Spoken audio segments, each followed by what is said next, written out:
I did a video on this guy who just died a couple of years ago, Stanley Fulham. He worked at NORAD.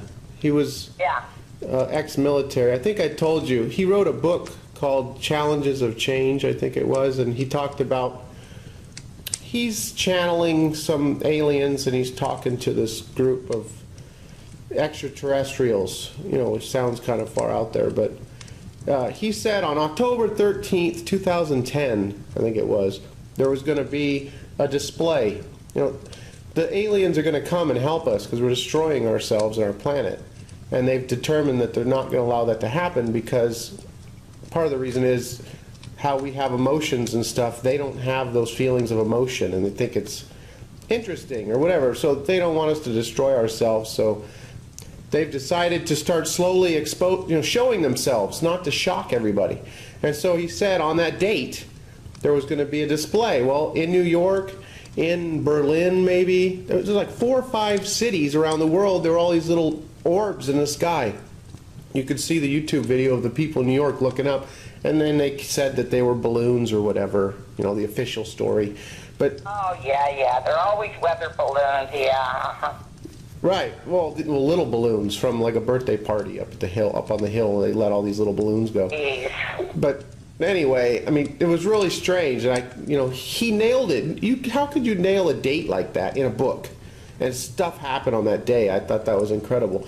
But the thing I wanted to ask you was, he says that in 2014, well, he said, he died 3 years ago. In 2014, that at the United Nations, there was going to be an alien speaking. I mean, that's something you could think. An alien will speak? Yes, because they're going to be showing themselves more and more. And he's saying, but by that point, we will have accepted the fact that they exist, and they'll be speaking, addressing the nation, addressing the world or whatever. They'll be addressing the world at the United Nations, like within a year from now. Do you think that's just way far out there, or something could possibly happen like that? I could believe that. Listen, if we think we're alone, we're nuts. Who in the world could think that we are the only little tiny planet out here that has people on it? We're insane if we think that. How could we be the only ones that exist? There's just no way. Yeah. There's just no way. And I believe there's other people, creatures, I don't know what you want to call them, I don't know, though, if I believe so much about these people that have been abducted. There sure are a lot of stories. Lots of people. I know, and I've heard a lot of these stories. And the story I really kind of believed was that couple way, way, way back when this all first started, that African-American couple, in the 50s or 60s, or they were out on that road in the back and going home somewhere, and I can't think of their names. But, I mean, that was kind of the first one I remember.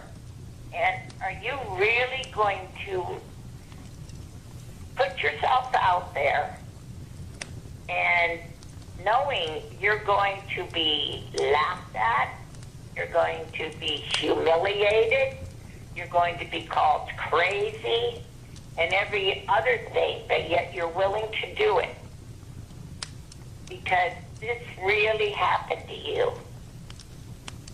Yeah, I think a lot of crazy stuff really happened to them. I think a lot of crazy stuff's really happened to a lot of people, and they don't want to come out and say nothing and look like a kook, or so they don't say nothing. But I've listened in the last year to a lot of interviews of ex-military men who are in their 80s, and the things that they saw when they were in the military, they're coming out now because they're like, well, I'm 80-something years old. Yeah. who knows how many years I got left. I mean, now, I'm yeah. not afraid anymore. I'm going to say what I saw. And they come out and they've said what they've seen, and, you know, as far as UFO stuff, and they've seen a lot of crazy stuff.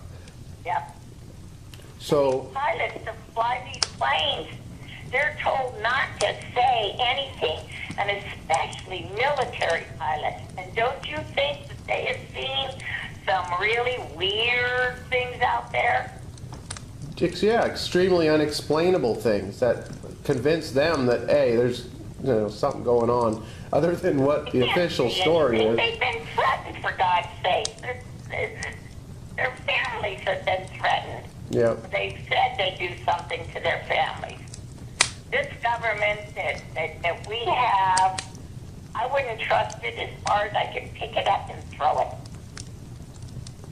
And it's so sad, because we used to be the strongest, and we used to be the most powerful. And I will say one thing about our country.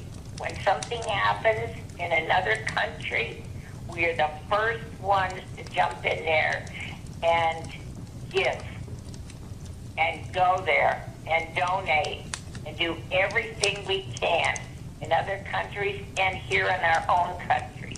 That's when we really come together.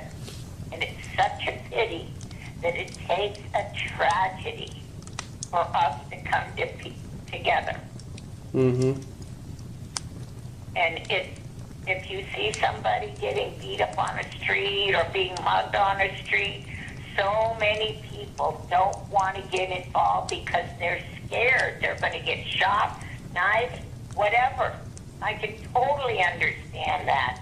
And God bless the person that steps in and says, it's not going to happen to this person because I'm going to help. And there's plenty of those people too. Mm-hmm. So, well, kiddo, I guess you better get shopping. Okay. It's almost 2:30.